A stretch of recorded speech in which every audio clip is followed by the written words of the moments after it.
시간이 가장 졸리죠. 제가 딱 수업하기 싫어하는 시간대가 딱 두 개. 수업 듣기 제일 싫어하는 시간대가 두 개거든요. 오후 2시쯤, 1시쯤 이쯤이라 오후 7시쯤에 전 제일 공부 안 됐어요. 졸린 밥 먹고 또 오고 하니까 잠이 졸려 오거든요. 특히 겨울 히트 틀어놓으니까 틀어놓은 대로 따뜻하고 잠이 잘 안 와.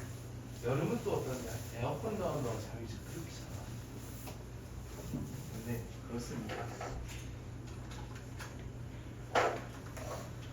그래서 나중에 여러분도 대학 가실 텐데 수강 신청하실 때 그 시간대는 피하시면 좋습니다. 겁나 잠이 오거든요. 특히 여러분들은 이 1교시랑은 조금 대학교 1교시는 좀 다른데 뭐 형제 있으신 분들은 들어봤을 수도 있어요. 대학교 1교시 여러분들 몇 시인지 다 알아요? 9시부터거든요.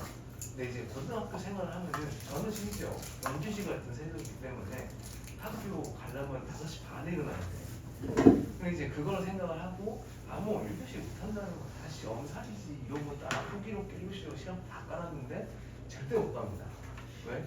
다음날까지 새벽까지 쳐 놓으니까 못 일어나 그냥.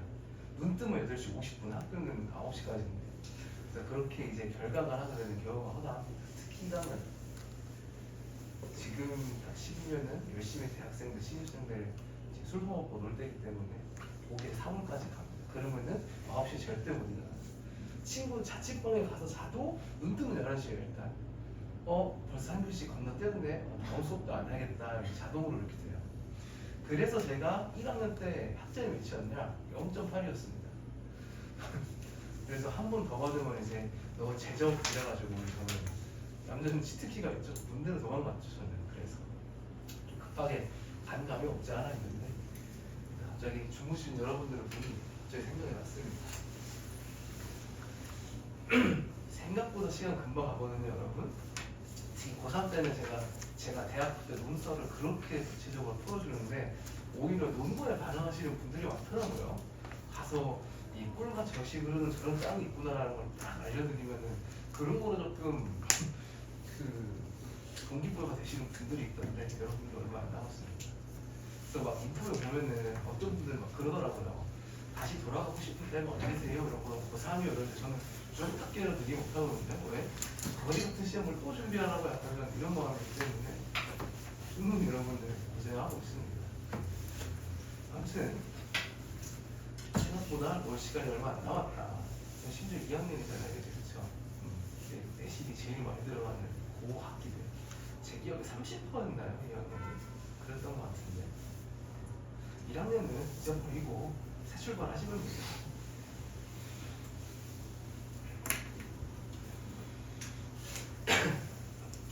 다들 형제 있어요? 외동들이실까? 다들? 비록 형, 누나, 언니, 오빠 있는 사람들 있나요? 있어요? 몇 살 위래요? 2살이요? 그러면 이제 신입생? 집에 좀 들어와요? 잘 들어와요? 어제도 집 가는 길에 땅바닥에 몇 분 굴러다니시길래 제가 친절히 신고해드렸거든요. 이런 날에 여러분들 주무시면 진짜 입 돌아갑니다. 제 경험 해봐서 아는데 얼어 죽어요 진짜. 어느 때였냐면은 8년 전인가 이제 친구들이랑 제가 술 먹고 저는 이제 집이 저기 성신여대 있는 쪽이에요. 거리가 좀 있는데 이제 차가 없으니까 택시들 돈이 어디 있어? 30분 거리 그냥 걸어가거든요. 그 나이 때문에. 근데 이제 가다가 너무 편해 보이는 벤치가 눈앞에 있는 거예요. 그때 영하 12도가 그랬거든요. 아직도 기억나는데 딱 벤치가 보니까 너무 눕고 싶게 생긴 거야. 그래서 조금만 자고 가야지 이러고 딱 누웠는데 그 상태로 30분 정도 제가 잔다고요. 왜 깼냐면은 너무 추워서 그 몸을 이렇게 감싸도 일어났는데 체온이 안 일어나는 거야. 안 올라가는 거. 그래가지고 5분을 미친 듯이 뛰었더니 그제서야 조금 들들들 떨리는 게 풀리더라고요. 근데 그때 저는 몰랐던 사실 진짜 입 돌아간다 그러잖아요. 턱을 벌어지는 상태로 잠이 드니까 이게 턱이 빠져가지고 안 들어가는 거야. 그러니까 입을 벌리고 집에 온 거지. 난 그것도 모르고 집에 오니까 그래서 부모님 놀라가지고 턱이 왜 그러냐는데 입이 안 움직이는 거야. 턱 돌아가면서 어떠냐면은 이런 거예요. 안 움직여 이게. 움직이려 하면 아파 일단. 절대 추운데 주무시면 안 돼요. 저는 아무도 신고 안 해주더라고요. 노숙자인 줄 알았나 봐. 행색이 그러긴 했지. 그때 이제 처음 나온 게 이제 과별로 야구 선박 알고 롱패딩이 처음 유행이 시작할 때였거든요. 근데 이제 보통 한 5만 원, 3만 원 주고 이제 맞추는데 생각보다 안 따뜻해. 그때는 왜 그것만 어떻게 입고 다녔는지 저도 잘 모르겠습니다. 아무튼 결론 적당히 드셔라. 이제 그 정도로 드시면은 엄마 아빠도 오라고 할 수 있다. 물론 저는 아니었어요. 저는 이제 주로 친구들을 이제 업어가지고 집에 데려다 주는 입장이었기 때문에 저는 그러지는 않았고. 아유, 이런 거 저도 싫습니다. 엄마라고 하면. 자, 아무튼 저희가 앞에서 어떤 얘기 했었냐면은 고기압이랑 저기압 관련된 저희가 얘기했었고요. 그래서 이제 뒤에는 어떤 얘기를 할 거냐면은 이 고기압이랑 관련된 기간이라는 관련된 얘기를 할 겁니다. 자, 그래서 앞에 내용을 다시 한번 복습을 하면은 고기압은 어떤 이제 지역을 얘기를 했었냐면은 주변보다 상대적으로 공기의 이 양이 많은 곳, 그렇기 때문에 수직적으로는 공기가 이쪽에서 내려오는 하강 기류가 발달을 하고 지표면에서는 이 바람이 시계 방향으로 불어나가더라. 이거는 북반구에서는 방향이 시계 방향이다 라는 거 꼭 기억하셨어야 되고요. 그다음에 두 번째, 저기압 같은 경우에는 이제 공기가 없는 곳이다 보니까 주변부에서 공기를 끌어 들어와요. 땅바닥에서. 그래서 지표면에서는 북반구 기준 반시계 방향으로 바람이 불어 들어온다. 이거를 꼭 기억을 하셨어야 됩니다. 그래서 이렇게 공기의 어떤 양의 균형을 상대적으로 고기압과 저기압이 있기 때문에 이런 식으로 바람이 불고 공기 균형 양을 맞춘다. 이렇게 생각을 해주시면 됩니다. 자, 그래서 이 고기압이 이제 어느 쪽까지 내용이 확장이 되냐면은 바로 이 기단으로 확장이 돼요. 아마 여러분들 중학교 때 처음 배웠을 수도 있거든요. 기억은 안 나시겠지만. 자, 그래서 여기 나타나 있는 크게 네 가지 기단 이런 거 전부 다 기억을 하셔야 됩니다. 시베리아 기단, 오호츠크 기단, 남수단 기단, 태평양 기단. 이 각 기단들의 이름은 어디서 따오는 거냐면은 이 공기덩어리, 즉 얘의 고기압이 관련되면 만들어지는 지역명을 따오는 거예요. 그래서 이 기단은 뭐랑 관련이 있냐? 고기압이랑 관련이 있습니다. 왜 그런 거 하니? 자, 아까 고기압은 어떤 성들이 있었냐면 지표면에서 바람이 고기압 중심부로 불어 들어왔어요? 아니면 나간다고 했어요? 나간다고 했죠. 자, 근데 제가 기단 설명을 때 뭐라고 했냐면은 비슷한 성질을 가진 공기덩어리를 앞으로 저는 기단이다라고 얘기를 할 거예요. 그러면은 이 성질이 비슷한 공기덩어리가 주변에 영향을 미치려면 바람을 끌어들일 게 아니라 본인이 이 공기를 차갑게 만들고 뜨겁게 만들어 해서 주변으로 바람을 불어보내야 되죠. 그렇죠? 그래서 얘는 고기압이랑 관련이 있다는 겁니다. 지금 겨울이죠. 겨울에는 어떤 기단에 주로 영향을 미치냐? 바로 이 시베리아 기단에 영향을 미칩니다. 그래서 지역적인 특정 내에 저 기단, 즉 특정 지역에서 만들어진 공기덩어리 제가 영향을 미치다 보니까 우리나라보다 미도가 높아 알래스카보다 서울이 더 추운 그런 기온으로 나타나요. 실제로 저 시베리아 기단에 있는 발원지 쪽, 즉 대륙 중앙부 쪽을 가보면은 겨울에 온도가 어떻냐면은 밤에 영하 40도까지 떨어져요. 겪어보면은 좀 춥습니다. 영하 10도도 추운데 40도는 어떨까? 말도 안 돼요. 근데 우리나라 조금 더 추운 이유는 뭐냐면은 우리나라 삼면이 바다잖아. 그래서 추운데 습해. 더 추워요. 그래서 바람이. 근데 대륙 쪽은 그나마 우리 보통 겨울 추위는 건조하다고 얘기하잖아요. 거기에 저 시베리아 기단에 가지는 특징들 때문인데 우리나라는 그나마 다행히도 강도 많고 주변에 바다가 많다 보니까 그나마 습도가 높은 편입니다. 아무튼 겨울은 시베리아 기단에 주로 영향을 미친다라는 거고, 자, 그래서 이 기단이 영향을 미치는 단계가 이렇게 시계 방향으로 이렇게 영향을 미쳐요. 겨울, 봄, 둘이 여름이에요. 자, 그러면은 양치간 기단이라는 어떤 애냐? 자, 얘는 이 세 개랑 조금 특징이 다른 애인데 이따가 얘기하겠지만 얘는 말 그대로 대륙 쪽 어떤 강근처에서 만들어지는 기단입니다. 근데 오는 위치가 어디에 그 공기오염이 심한 저 동네에서 만들어지죠. 그래서 보통 저 기단에 영향을 미치면은 그 양치간 기단이 만들어진 동네가 대기오염이 심하다 보니까 그래서 봄가을에 특히 공기가 안 좋습니다. 왜? 저 기단에 영향을 미치니까. 기단은 그 만들어진 지역의 특징을 따라간다고 제가 말씀드렸어요. 자, 그 다음에 여름에는 크게 두 가지 영향이 기단에 미치는데, 자, 초여름에는 이 오호츠크의 기단에 영향을 미치다가 나중에 늦여름 엄청 더워지는 시기가 한 번 있죠. 그때 이 북태평양 기단에 영향을 미쳐요.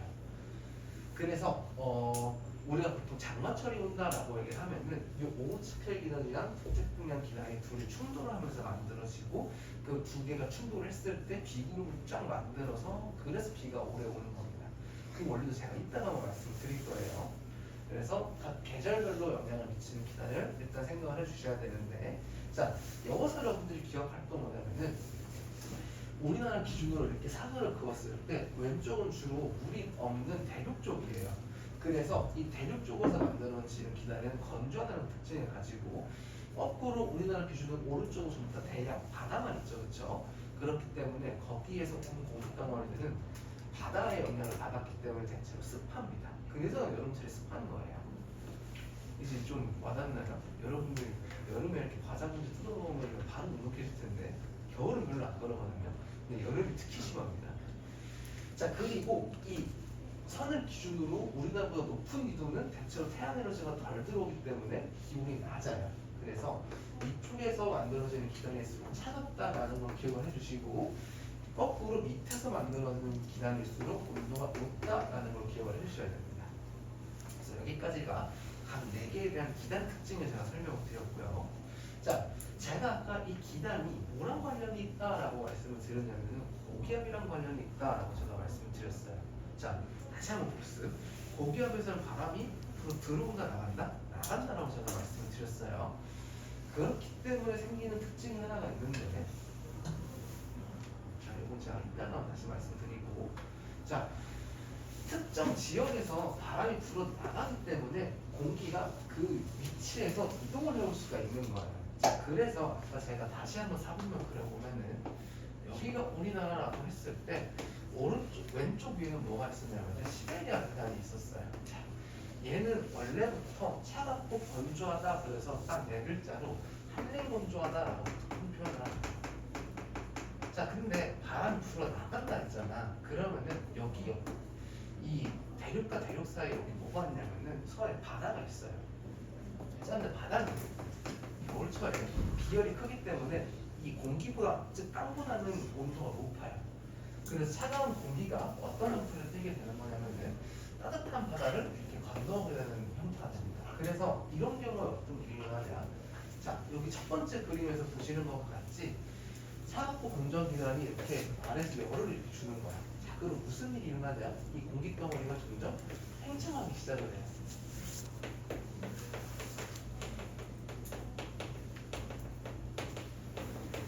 근데 이 팽창이 생각보다 이쪽 방향으로 길게 일어나기 때문에 높이가 높고 두께가 얇은, 그 폭이 얇은 정람이라는 형태의 구름이 만들어지게 되는 거예요. 그래서 이렇게 기존에 이제 원래는 차갑고 건조했던 기단의 형태랑 똑같던 공기가 바다를 만나면서 얘가 점차 가열되면서 이제 온도가 올라가게 되고, 이 현상을 우리는 앞으로 뭐라고 할 거냐면은 기단의 변질이 일어났다, 이렇게 표현을 할 겁니다. 그래서 보통 이제 서울이나 이런 쪽에 눈이 오는 건 어떤 모형으로 설명을 하냐면은 이런 식으로 시베리아 기단이 확장을 하면서, 그럼 원래 따뜻하지 않았던 공기가 내려오는 거잖아요. 그때 폭설이 보통 내린다라고 그렇게 설명을 합니다. 생각보다 좀 덜 추워졌죠. 그래서 지금은 따뜻한 공기가 시베리아 기단을 위쪽으로 밀어낸 상태라고 보시면 돼요. 그래서 상대적으로 여러분 지금 덜 추운 겁니다. 아시겠죠? 자, 그러면은 이거의 거꾸로의 케이스도 있어요. 따뜻한 기단을 거꾸로 식히는 케이스도 있습니다. 자, 이런 케이스는 어떤 경우냐? 자, 보통 우리나라는 어느 때 많이 일어나냐면은 여름철에 북태평양 기단이 이렇게 우리나라 쪽으로 이제 확장을 하면서 어떤 일이 일어나냐면은 이때는 냉각이 일어나요. 여러분들 기억나실지 모르겠는데 포파스트 신기량이라는 게 뭔지 혹시 기억나세요? 쉽게 얘기하면 이거예요. 이 공간 안에 그 최대로 머금을 수 있는 수증기의 양이 얼마냐입니다. 그래서 우스갯소리를 여러분들 이런 거 아실지 모르겠는데 하오온이라고 아세요, 여러분들 혹시? 그래서 약간 이제 덩치 큰 사람들이 이제 한 공간에 들어가 있어가지고 그 사람들이 계속 숨을 낼 때면은 이 위쪽에 스튜디오 안에 구름이 이렇게 생겨, 사람이 내뿜는 수증기 때문에. 근데 이제 그게 주로 그 모임에 있는 사람들이 약간 좀 이 덕후질을 많이 하는 사람들이 가면은 꼭 그렇게 만들어진다는 기술이 하오온입니다. 아무튼 그래서 이 공기가 최대로 가지고 있을 수 있는 수증기량은 포화 수기량이라고 얘기를 하는데, 자 얘는 이 북태평양 기단은 바다에서 만들어졌기 때문에 이미 수증기가 많아요. 근데 그 상태에서 공기를 식히게 되면 무슨 일이 일어나느냐, 그 따뜻한데 쫙 들어오는 긴 쫙 소리는 알죠? 그거랑 똑같은 현상이 일어나요. 그래서 주로 이런 경우에가 이제 이 아래에 있는 경우인데, 이런 경우는 구름이 위로 솟는 게 아니라, 왜냐면은 상승 기류가 생기는 건 아니고 식는 거니까, 그래서 주로 구름이 낮게 깔리게 됩니다. 이런 식으로 안개가 생긴다 이렇게 표현을 해요. 그래서 이 시기 때 보통 부산이라는 데 가면은 위쪽으로 이 빌딩들이 뻘럭하고 솟아있는 그런 광경을 되게 많이 볼 수 있어요. 아래쪽으로 아무것도 안 보이는데 그런 경우가 있다라는 얘기입니다. 그래서 이렇게 이 기단, 공기 덩어리가 성질이 나는 지역을 건너오면서 성질이 변하고 이때 어떤 기상현상이 생기는 걸 우리는 기단의 변질이 일어난다, 이렇게 생각을 할 거예요. 두 가지 말씀드렸어요. 첫 번째는 차가운 건조한 놈이 따뜻한 바다 건너올 때, 이때는 위쪽으로 긴 구름이 발달하고 폭설이 내릴 수도 있다라는 한 가지 설명드렸고, 두 번째, 따뜻하고 습한 기단이 상대적으로 차가운 바다를 지나오게 되면은 이때는 이 공기에 냉각이 일어나게 되면서 아래의 수증기들이 방출이 되는데 구름이 위로 솟지는 않는다라는 겁니다. 그래서 그 두 개를 기억을 해두셔야 돼요. 자, 혹시 여러분들이 일기도 배웠나요? 기억이 잘 안 나서 토론을 한지 오래가지고 아직 여러분 처음 보죠? 자, 모르시는 분들에 대해서 좀 설명을 좀 드릴게요. 앞으로 여러분들 진짜 이 대신하면서 많이 볼 건데, 내신에는 이런 문제가 나오지만 수능에는 사실 이런 문제가 잘 안 나오기는 해요. 자, 그래서 대충 보는 법을 제가 알려드리면은, 이 H라고 표시가 되어 있는 거는 주변권에 비해서 당연히 기압이 높은 고기압 지역이라는 거고요. 그 다음에 요 이상하게 생긴 선들이 있잖아요. H처럼 생긴 거. 요거를 앞으로 저희가 뭐라고 부를 거냐면 등압선이다라고 부를 겁니다. 그래서 요 라인에 있는 지역들은 전부 기압이, 자 만약에 1012헥토파스칼인 지역들을 쫙 따라가 여기 선들, 그럼 이 지역들은 전부 기압이 1012헥토파스칼이다라고 얘기를 하는 거예요. 앞으로 기압 단위는 헥토파스칼이라는 단위를 쓸 겁니다. 자, 그래서 등압선의 이 그려져 있는 형태를 보면은 저기압 쪽으로 갈수록 숫자가 작아지는 걸 볼 수가 있고요. 이건 그냥 들으시면 되는데, 보통 이 등압선의 간격 사이사이의 간격은 4헥토파스칼입니다. 보통. 그래서 여러분들 보고 있는 그림도 4헥토파스칼 단위로 지금 표시가 되어 있고, 자, 틀린 그림 찾기 해볼게요. 비교해 보세요. 얘랑 차이점이 뭐가 있어요? 뭐가 달라요? 지금 두 그림에서? 당연히 생긴 건 달라. 그건 나도 알죠. 특징이 뭐가 다를까요? 크게 봤을 때 뭔가 좀 징그럽게 지붕만 선이 많지 않아요, 여기가? 그래서 이런 경우는 뭐라고 하냐면은 상대적으로 등압선 간격이 촘촘하다라고 해요.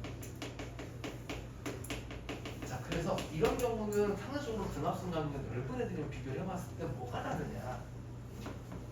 바람의 충속이 넓은 지역보다 빠르게 나타나요. 그래서 결혼식에 바람이 빠르게 불어야 됩니다. 왜? 등압선 간격이 촘촘한 걸로 그런 설명을 하는 거예요. 자, 그럼 두 번째 힌트를 조금 드릴게요. 기단이라는 거는 고기압이랑 제가 관련이 있다라고 얘기를 했어요. 자, 근데 여기 밑에 적힌 거 보면 겨울철 일기도라고 돼 있죠. 지금 고기압 어디 있어요? 왼쪽 위에 있죠. 이 말은 여기 이쪽에서 만들어진 고기압이 우리나라 쪽으로 이렇게 바람을 불어서 우리한테 영향을 주고 있다라는 뜻입니다. 여름처럼 그럼 이 H 표시가 어디 있냐? 바로 이 바다 쪽에 위치해요. 그래서 보통 이런 문제 나옵니다. 자, 일기도 두 개 딱 주고 어느 게 여름철이게 이런 걸 보통 물어보는데, 그때 첫 번째로 쉽게 판단할 수 있는 기준이 바로 이 고기압이 어디 있는가예요. 그래서 왼쪽 위쪽에 있으면은 겨울철 일기도라고 봐주시면 되고, 그 다음에 오른쪽 밑에 있을 때는 여름철 일기도다 이렇게 봐주시면 됩니다. 두 번째 구분할 수 있는 특징은 등압선의 간격이 있고요. 자, 근데 제가 봄, 가을철 얘기를 했죠. 봄, 가을철은 특징이 뭐가 있냐면은 좀 일기도가 난잡하게 생겼어. 정확히는 특징이 어떻게 되냐면은 이 양치가 기다리는 애가 좀 참을성이 없는 날씨에 의해서, 그래서 이 고기압 자체가 쭉 이동을 해가요. 그래서 보통 어떤 매치가 나타나냐, 이렇게 저고 이렇게 고기압이랑 저기압이 번갈아가는 형태가 보통 나타나게 돼요. 그래서 이게 양측간 기단에 영향을 미치는 봄가을 일기의 특징이다라는 겁니다. 아시겠죠? 그래서 뭔가 고기압이랑 저기압이 번갈아 나타나면서 일기도 뭔가 난잡해. 그러면은 대체적으로 걔는 봄가을 일기도다 이렇게 봐주셔도 무방합니다. 아시겠습니까? 나중에 이제 여러분이 학교 가면은 키 큰 고기압이니 키 작은 고기압이니 이거를 좀 선택적으로 알려주시는 학교가 있는데 저희는 이번 수업 때는 그걸 다루진 않을 거예요. 진짜 필요 없기 때문에. 자, 이제 본격적으로 넘어가겠습니다. 제가 아까 얘기 안 한 곧 설명할 거라고 했던 부분이 어떤 거였냐면은 위에는 이제 오후스퀘어 기단이 여름철에 이제 영향을 미친다라고 했고 밑에는 북태평양 기단이 여름철에 영향을 미친다라고 얘기했어요. 그러면서 제가 한번 덧붙인 게 뭐가 있었냐면은 이 둘이 붙으면은 전체 전선, 즉 장마 전선이라는 걸 형성을 한다라는 걸 말씀을 드렸어요. 이제 그 부분에 대해서 설명을 할 겁니다. 자, 그래서 여기는 여러분들이 챙겨가시는 단어가 뭐냐? 일단은 전선이라는 게 뭔지 정확히 개념을 가져가셔야 되고, 그 다음에 원남전선, 한렘전선이라는 게 정확히 어떤 구조로 형성이 되어 있는 건지 그게 여러분들 글이 아니라 그림이 머릿속에 여러분들이 있으셔야 돼요. 자, 먼저 전선부터 설명을 해보겠습니다. 전선면이랑. 자, 그림 보시면은 지금 뭔가 이렇게 면이 하나가 있고 따뜻한 공기가 어쩌고 이렇게 돼 있죠. 자, 그래서 전선면이라고 하는 거는 차가운 공기랑 따뜻한 공기가 만나는 경계선을 앞으로 저희가 전선면이라고 할 거예요. 3차원이니까 공간은. 자, 근데 이 전선면이 땅에 닿는 시점을 우리가 뭐라고 할 거냐? 바로 전선이라고 할 겁니다. 그러니까 얘가 있어야지 얘가 있는 거야. 뭐랑 뭐의 경계랍니까? 상대적으로 따뜻한 공기랑 차가운 공기의 경계를 3차원적으로는 전선면이라고 부를 거고 땅바닥 선만 봤을 때는 전선이라고 앞으로 부를 겁니다. 자, 그래서 이 전선은 종류가 두 가지가 있는데 네 가지가 있는데 크게 제가 설명드릴 게 두 가지예요. 자, 한림전선은 보통 표시를 어떻게 하냐면은 이 파란색 표시에다가 이렇게 뾰족뾰족하게 이렇게 서로 넣습니다. 얘네들이 아무데나 뾰족하게 긋냐? 그게 아니라 이 뾰족뾰족한 표시가 의미하는 바는 뭐냐면은 차가운 공기가 일로 이동해 가고 있어요 라는 표시 일단 적어만 주세요. 그 다음에 온난전선은 보통 동글동글하게 이렇게 공기들이 표시를 합니다. 이게 온난전선.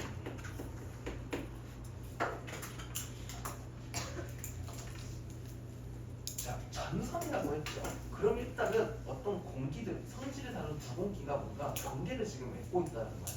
그러면 여러분들은 자연적으로 뭐가 떠오르시느냐? 이 전선면에 그럼 전선면은 어떻게 생겼는데 이걸 반드시 떠올리셔야 됩니다. 자, 한렘전선은 우리가 앞으로 어떤 애를 한렘전선이라고 부를 거냐면은 지금 제가 색칠한 요 영역은 차가운 공기가 있는 곳이에요. 그리고 그 앞에는 따뜻한 공기가 위치를 하고, 자, 이런 거야. 따뜻한 공기는 가만히 있었어. 근데 내가 여기다 차가운 공기를 후 하고 부린 거야. 자, 그러면 둘이 1도를 비교를 했을 때 누가 더 가벼워요? 얘가 더 가볍잖아. 그러니까 얘는 자꾸 밑으로 들어가려고 하는 거야.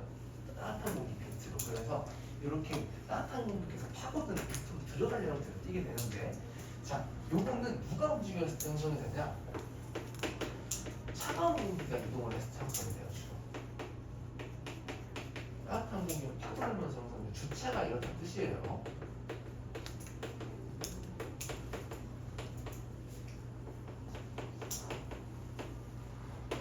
파고들 때 형성된다.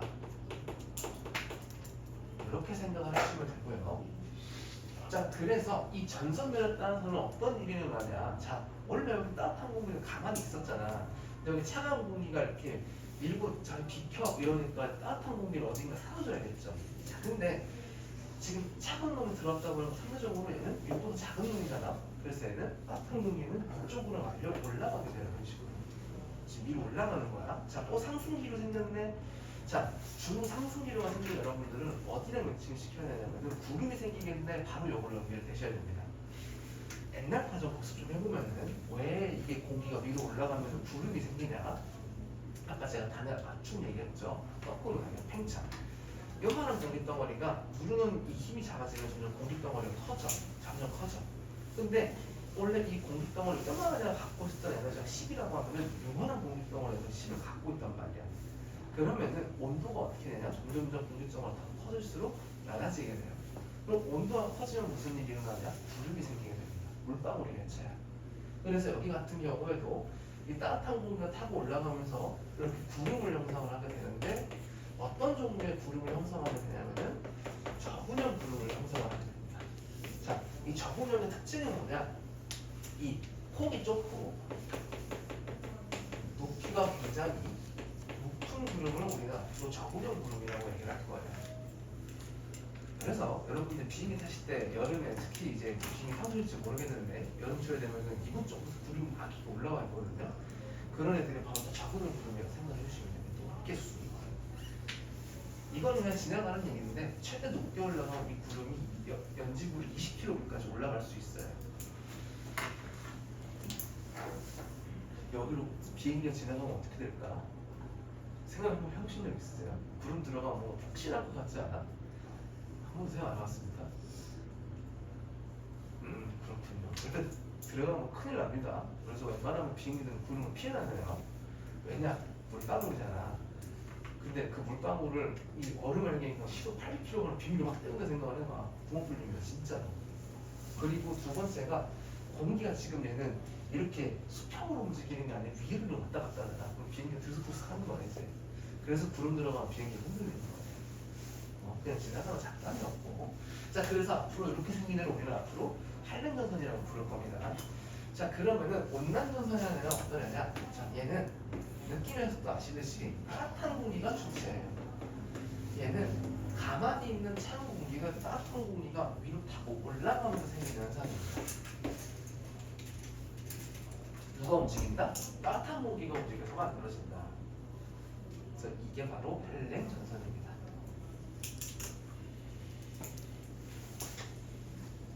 자, 그럼 제가 배치를 왜 굳이 이렇게 해놨냐? 자, 만약에 그냥 예시예요. 이쪽에 한랭 전선이 만들어지고 이쪽이 온난 전선이 만들어졌다고 하고, 두 번째, 지구 전체적으로 그냥 바람이 오른쪽으로 균열해서 불고 있다라고 가정을 해볼게요. 그럼 이때는 누가 더 빨리 움직이냐면은 이 친구가 더 빨리 움직입니다. 그래서 앞에 가는 얘를 따라잡아. 이렇게 생각하면 돼요. 뭔가 좀 편해질 수 있는데 따뜻한 지방은 뭔가 문화가 느긋느긋하잖아요. 느리게 가는 놈이 추운 데 사는 놈을 따라가서 추월한다 이렇게만 기억하셔도 상관없습니다. 나중에는 이 두 개가 그럼 가다 겹칠 거 아니겠지. 그럼 합체됐을 때 이제 그러면은 그림은 어떻게 그리냐?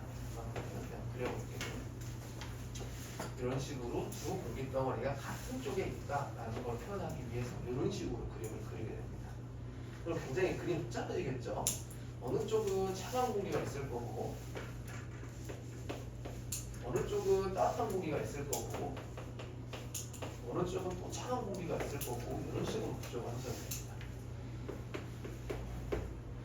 지금은 요 구조 정확히 아실 필요 없어요. 그냥 찼다 그냥 이 정도 섞여서 합쳐진 애가 회색 전선이다. 이 정도까지만 기억을 하시면 됩니다. 그래서 이 두 개가 합쳐진 애, 즉 같은 반응을 보고 가보실 때 뭐라고 할 거냐면은 회색 전선이라고 할 겁니다.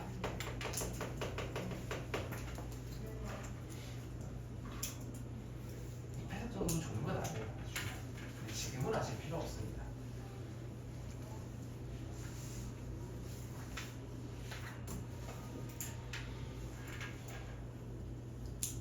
자, 그럼 아직 하나 안 한 거 있죠? 정체전선 안 했죠?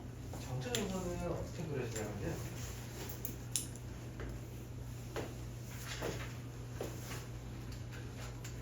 이렇게 그려집니다.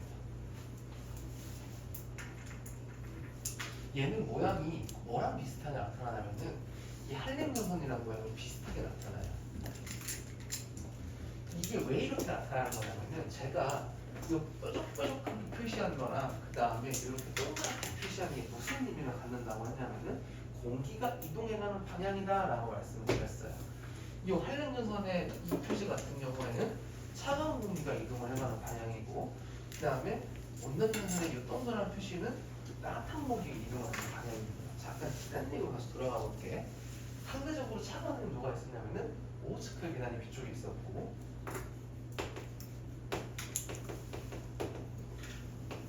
따뜻한 애는 어떤 애가 있었냐면은 북태평양 기단이 있었습니다. 근데 이 둘이 웃기고 둘 다 고기압이다 보니까 양쪽으로 오호츠카 기단은 위쪽으로 계속 바람을 불고 싶어하고 북태평양 기단은 위쪽으로 바람을 불고 싶어하는 거야. 그럼 둘이 이 지나가는 길이 엇갈리겠죠, 그렇죠? 그래서 이렇게 둘이 이렇게 힘겨루기를 하는 기단이 항상 이 전선이 항상 되는 거야. 그래서 이런 걸 앞으로 우리는 기단이 전선이 잘 안 움직인다. 얘네들이 힘겨루기를 해서 우리는 거체전선이라고 얘기하는 거예요. 단면은 뭐랑 똑같이 생겼다? 저 한량전선이랑 단면이 똑같이 생겼어요. 이런 식으로. 자, 그럼 여기서 지금 구름을 만들어내는 기단은 누구겠어요? 이 친구. 얘가 뜨거워지니까 위로 말려서 올라갈 거예요. 그래서 주로 구름을 만들어내는 공기는 이 북태평양 기단에 있는 공기가 만들어낸다. 그걸 기억을 하시면 됩니다. 요게 지금 우리나라에만 북한에서 지금 예시를 드는 거예요. 다른 지역도 다른 기단들이 있기 때문에 똑같이 이렇게 생성하는 메커니즘을 따라간다라고 보시면 됩니다.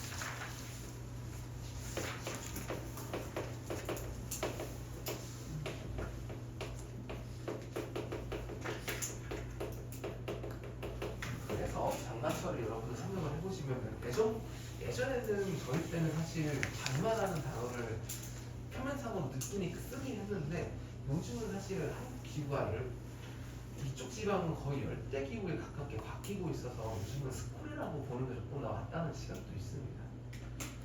왜냐면은 아시겠지만 뭔가 비가 조금 여름 되면은 되게 불규칙적으로 오는 때가 많잖아요. 그게 딱 전형적인 스콜의 딱 그 패턴이거든요. 근데 옛날 같은 경우에는 비가 한 뭐 1주 왔다가 안 왔다가 뭐 이런 식으로 좀 뜨문뜨문 요즘은 막 밤낮 사정없이 그냥 비가 왔다 갔다 내려버리니까 그냥 그렇다라는 겁니다. 그 네 가지 전선의 종류를 제가 말씀을 드렸고요. 제가 아까 말씀드린 단면도 이거 본인들이 스스로 그릴 수 있어야 돼요. 문제 풀 때 이 그림들을 떠올리는 게 굉장히 풀이에 도움이 되는 경우가 많습니다. 오케이? 그래서 한량전선 어떻게 만들어져? 라고 물어봤을 때 차가운 공기가 따뜻한 공기를 파고들면서 따뜻한 공기 위로 올라가서 생성되는 거예요 라는 걸 여러분들이 그림으로 기억을 하고 계시다가 말로 설명하실 수 있어야 된다는 겁니다. 자, 그래서 제가 아까 이 내용들을 다 설명을 드렸는데 자, 요거 하나만 볼게요. 자, 전선 이동 속도라는 거는 아까 말씀드린 것처럼 이 움직이는 공기가 어느 빠르기로 가느냐는 두 치면 누가 더 빨랐어요? 구체적으로 한량전선에 있는 찬 공기가 움직이는 속도가 빨랐고 그 다음에 사실 저는 이런 거 외우기는 잘 안 합니다. 자, 전선이라는 게 뭐야? 공기가 움직여갖고 만들어지는 거잖아. 그래서 지금 요 내용은 뭐랑 관련이 되어 있냐면은 밑에 온대저기압할 때 물어보거든요. 이렇게 전선의 통과형 투명이 어떻게 바뀌냐 그건 제가 일기도 보면 설명드릴게요. 절대 외우시는 거 아닙니다. 이거는. 근데 기온 변화 정도는 여러분들이 이 머릿속으로 이해해 주실 필요가 있어요. 그래서 예를 들어서 이런 건가요? 자, 여기 시점에 있는 관측자가 예를 들어서 12시간이 당연히 지나면 전선이 이 깃발을 통과할 수 없는 수평으로 이렇게 지나간다라고 하면은 자, 그러면은 원래는 상대적으로 따뜻한 공기 영향을 받고 있었죠. 자, 근데 이 전선을 통과하게 되면은 얘는 찬 공기 저쪽에 있는 거잖아. 그럼 기회가 상대적으로 높아지겠어요? 낮아지겠어요? 낮아지겠지. 이런 식으로 이해를 하셔야 됩니다. 그럼 거꾸로 높아봐. 여기 있는 관측자예요. 자, 지금은 찬 공기 영향을 받고 있으니까 따뜻한 공기 영향을 받고 있으니까 지표가 있는 애야. 찬 공기 영향을 받고 있는 거지, 그치? 근데 얘도 시간이 지나면은 이 전선이 이렇게 쭉 지나갈 거기 때문에 온도가 상대적으로 올라갈 거야. 이런 식으로 이해를 하셔야 된다는 겁니다. 자, 바로 알려드릴게요.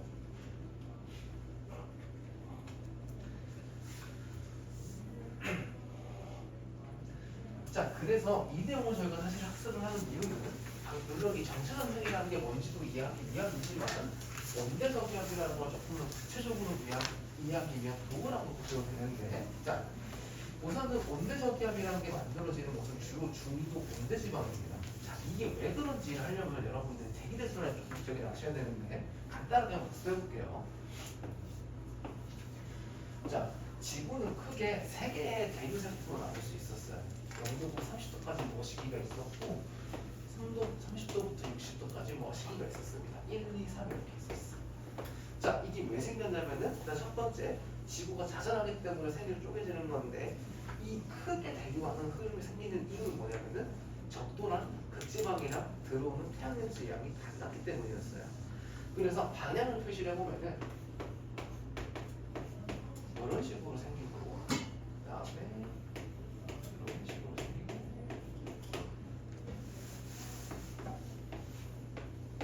이런 식으로 크게 생겼어요. 자, 그러면은 여기 60도 부분 봐봐. 자, 60도 부분 잘 보시면은 지금 제가 1번이라고 표시하는 요거는 차가운 공기가 지금 이쪽 지방 내려오고 있는 거죠. 자, 근데 내가 2번이라고 이제 빨간 색으로 표시를 할게. 자, 이 같은 경우는 따뜻한 공기 위쪽에서 올라가고 있는 쪽이지. 자, 그러면 아까 우리 정치전선 그림 그린 거 맞죠?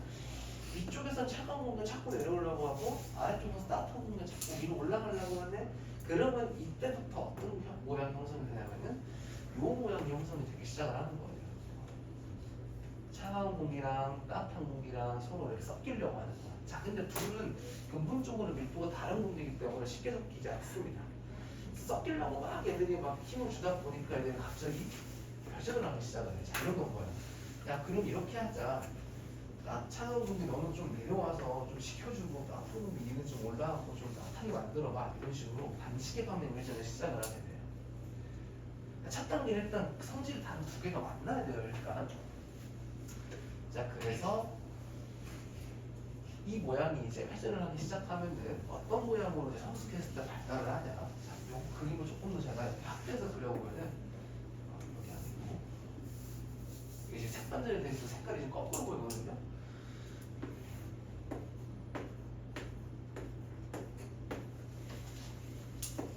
이런 식의 모양을 띠게 됩니다. 자, 찬 공기는 내려오고 따뜻한 공기는 올라가는 흐름이 생기면서 이런 식으로 전세로 모양이 만들어지게 되는 거예요. 아, 그럼 이제 딱 됐네. 자, 한량톤 아까 제가 뭐라고 그랬어요? 차가운 공기가 따뜻한 공기에 팍 들어가면서 만들어지는 거랬잖아. 그래서 차가운 공기가 내려오는 쪽에는 이런 식으로 헬렌 전선이 만들어지게 되는 거고, 두 번째로 따뜻한 공기가 원래 있던 찬 공기를 팍 타고 올라가는 지점에는 온난 전선이 이렇게 형성이 되는 거예요. 그래서 이 과정을 거쳐서 우리가 익숙하게 하는 온도 저기압의 이런 모습이 나타난다는 겁니다. 자, 그러고 시간이 지나다 보면은 자, 일단 이 친구 자체도 가만히 있는 건 아니에요. 이 자체도 어쨌든 지상에 있는 뭐 편서풍이라든지 이런 것들 영향을 받는데 우리나라 즉 중위도 지역에 생기는 이 온도 저기압 같은 경우는 편서풍 되기 때문에 편서풍 영향을 받습니다. 하면은 편서풍이 방향으로 이렇게 바람이 불어죠, 그렇죠? 그렇기 때문에 온대저기압도 대체로 동쪽으로 이동을 해요. 요 중심, 여기가 이 전선 두 개가 만나는 여기가 중심이거든요. 얘네가 동쪽으로 이동을 해요, 대체적으로. 자, 근데 제가 아까 뭐라 그랬냐면은 이 차가운 공기가 이동하는 속도랑 따뜻한 공기가 이동하는 속도랑 둘을 비교해 봤을 때 누가 더 빠르다고 했냐면은 얘가 더 빠르다고 했어요. 그럼 우리는 따라갔겠지, 그렇지? 그 순간부터 얘가 무슨 전선을 형성하기 시작하냐면은 이런 식으로 패색 전선을 이렇게 형성하기 시작을 해요. 합쳐진다는 소리야. 그래서 얘네 둘이가 딱 하고 다 전부 다 패색 전선을 만드는 순간은 얘네가 공기가 섞였다는 소리이기 때문에 그래서 소멸되게 됩니다. 전체적인 과정 아시겠죠? 그래서 이렇게 처음 시작 단계는 뭐야? 차가운 공을 따뜻한 공을 섞이려고 하다 보니까 얘들이 갑자기 회오리를 치기 시작을 하면서 이런 식의 모양을 만들고 얘가 수동적으로 합쳐지면은 차가운 공기랑 따뜻한 공기가 합쳐지는 모양새를 띠더라. 이게 온도 저기압의 전체 1세다라고 보시면 됩니다. 이해됐죠? 자, 그래서 주로 문제에서 뭐 물어보냐면은 이런 거 물어봐요. 자, 방향부터 그려볼게. 제가 표시하는 지점은 상동 지점이 아니라 전부 지표면의 지점입니다.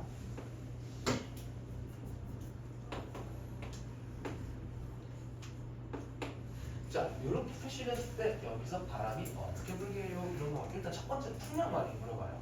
자, 풍량이라고 하는 거, 즉 바람이라고 하는 거는 공기가 이동이 가는 거예요. 여러분들 이거 많이 헷갈리시던데 풍량은 투의 개념이 아니라 번호의 개념입니다. 오는 방향이에요. 오는 방향. 자, 그럼 쉬운 것부터 정하기. 여기 C는 바람이 위쪽에서 지금 내려오잖아요. 그쵸? 그러니까 찬 공기가 이런 식으로 파고드는 거라고. 이런 식으로. 이런 식으로. 자, 지금 이 화살표가 어디 쪽에서 오고 있습니까? 삭제해서 봤을 때 북서 쪽에서 오고 있죠. 그래서 얘는 주로 북서풍이 분다라고 합니다. 이해를 했어요. 그래서 자, 이 지점은 지금 따뜻한 공기가 위쪽으로 올라가고 있는 이 사이 지점이 지금 있네요. 그쵸? 그래서 여기서는 따뜻한 공기가 이 방향으로 이동을 해가면서 단전을 형성을 할 거기 때문에 남동쪽에서, 남서쪽에서 바람이 불어올 거다. 이렇게 설명할 수 있습니다. 공기가 이쪽에서 불어온다고.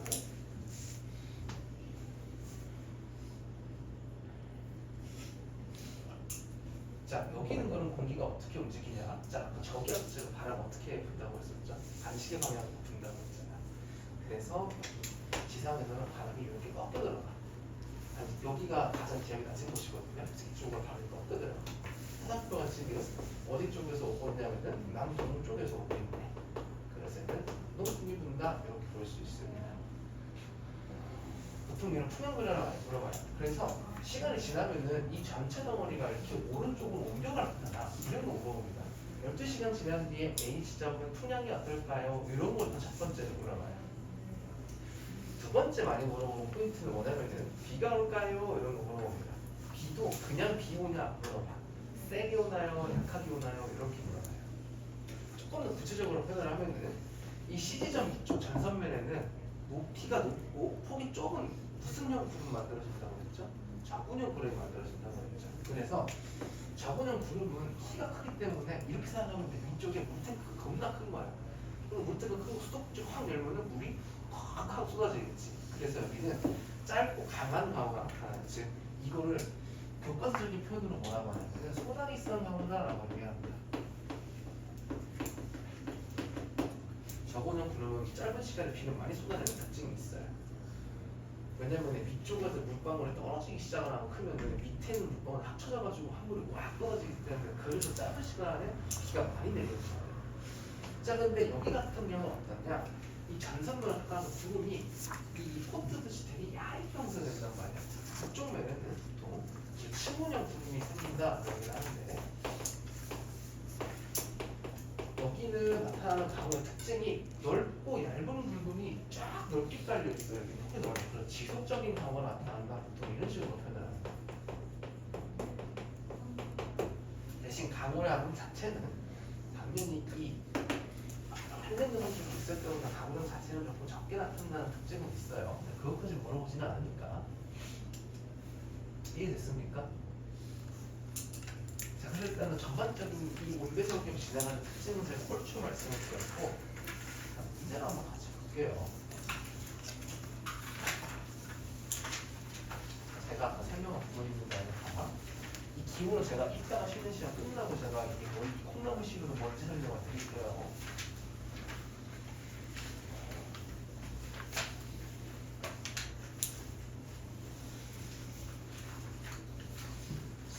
자, 유형 1이랑 유형 2 한번 풀어보겠습니다.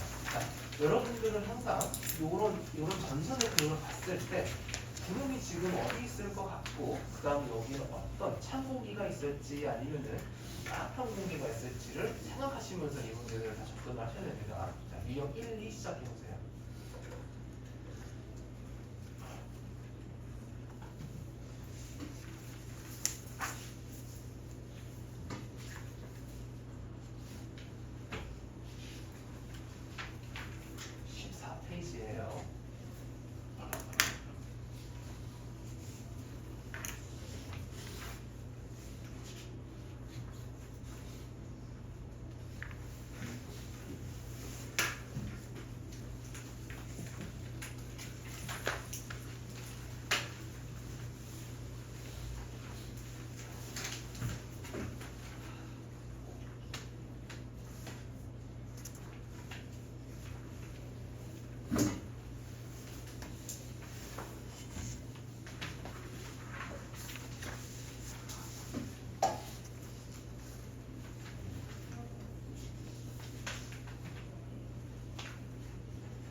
옳죠 아시는 것 같으니 한번 같이 해석을 진행해 볼게요. 어차피 그러려고 갖고 문제들이기 때문에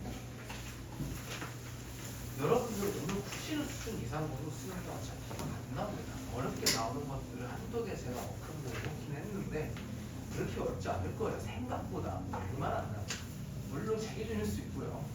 자, 우선은 이렇게 다 같이 일기도에 이렇게 보인다라고 하면은 여러분들은 현재처럼 어떤 걸 하셔야 되냐?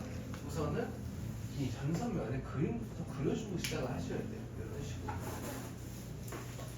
이렇게 그려놔야지 어떤 성질의 공기가 영향을 미치고 있는지를 한눈에 보입니다. 자, 그래서 이쪽은 지금 차가운 공기가 영향을 미치고 있을 거고 여기 밑도 당연히 차가운 공기일 거고 요 위를 따뜻한 공기가 영향을 미치고 있겠구나 이렇게 한눈에 파악을 할 수가 있는 거예요. 두 번째, 여러분들 말에는 어떤 게 이제 딱 떠오르셔야 되냐면은 우리나라 진짜 이도 보이지 않지? 북반구에서는 어디 방향으로 움직이더라? 편서풍이 돌아가는 방향, 즉 동쪽으로 이렇게 이동을 해간다 라고 말씀을 드렸어요. 그래서 여러분들 마음에 크게 두 가지가 딱 떠오르셔야 됩니다. 나중에 스무트한 푸시면은 요거 남반구에 놓고 거꾸로 이동시키는 것도 있는데 아직 그런 건 안 하셔도 되고요. 자, 그래서 H점 현재 날씨가 어떠냐 물어봤는데 여기는 전선면상 위에 없기 때문에 구름이 없겠죠 일단. 그쵸? 그래서 이런 거 적어주시면 됩니다. 날씨가 어때? 라고 물어보면 보통 대답하는 게 여러 가지가 있는데 첫 번째, 바람은 어디로 불고요. 두 번째, 구름은 얼마 정도 있고요. 세 번째, 비는 뭐 오고 안 오고 요런 걸 해주시면 되는 거예요. 앞으로 날씨를 물어본다면.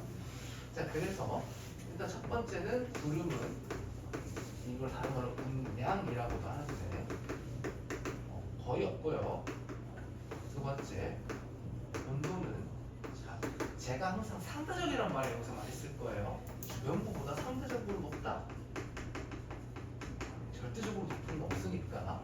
왜냐면 주변부에 차가운 공기들이 주로 배치하고 있으니까 상대적으로 높다 이렇게 표시를 하는 겁니다. 자, 그 다음에 풍량은 자, 여기가 어디 쪽으로 이동해가요? 지금 이렇게 지금 여기 불어오는 바람이 남서쪽이니까 남서풍이 주로 불 거예요 라고 써주시면 됩니다. 그래서 여기 크게 세 가지 관점만 딱 파악을 해주시면 됩니다. 구름이 없는 건 이해되죠? 저기서 뭐 공기가 올라가는 게 없으니까. 자, 그러면은 시간이 흐르게 되면은 이 전선 자체가 오른쪽으로 이동을 해가면서 얘가 한량에서 뒤쪽으로 들어가게 될 거라고. 그러니까 그림을 오버랩해서 그려보면은 이런 식으로 된단 소리예요. 이런 식으로 바뀌게 될 거라는 거예요. 시간이 지나게 되면. 자, 그럼 한랭면서 뒤쪽으로 들어오게 되는 순간, 즉 여기에 있게 되는 순간부터는 여기에는 저분형 구름이 생성되기 때문에 이렇게 바뀔 거예요. 구름의 양이 많아지고 강우의 형태는 소나기성 강우에 저분의 영향을 받고 있으니까 소나기성 강우가 생길 수도 있으며 그리고 풍량은 남서풍에서 북서풍으로 바뀔 거다 이렇게 대답을 해줄 수 있는 거예요. 이렇게 대답을 해주셔야 됩니다. 나중에 뒤에 똑같이 문제에서 물어봐요. 이런 식으로. 그래서 원대적약 관련된 일기도 잘 보시면은 일단 일기도 보인다. 그냥 기계처럼 이렇게 해석을 하셔야 됩니다. 또 몸에 배어 있어야 돼. 아시겠죠? 이렇게 해석하시는 거예요. 그래서 2번도 지금 똑같은 이제 내용을 해석하는 건데 먼저 빠르게 해볼게요. 자, A는 지금 한랭부 뒤쪽에 있잖아. 즉 차가운 공기의 영향을 받고 있는 영역이에요. 그렇기 때문에 날씨 어떠냐 물어보면 일단은 구름량 어떻게 했어요? 많겠죠? 일단 위에 구름이 있으니까. 자, 그 다음에 풍량은 어디 방향으로 불어요? 공기가 위쪽에서 이쪽 방향에서 오고 있잖아. 어디서 오고 있어요? 북서쪽에서 오고 있지. 북서풍이 불겠네. 이렇게 적어주시고 그 다음에 강우의 형태는 소나기성 강우가 있을 거다. 왜? 위에 저분이 있을 거니까. 왜? 한량 연선면이 있으니까 이렇게 대답을 해주시면 되고요.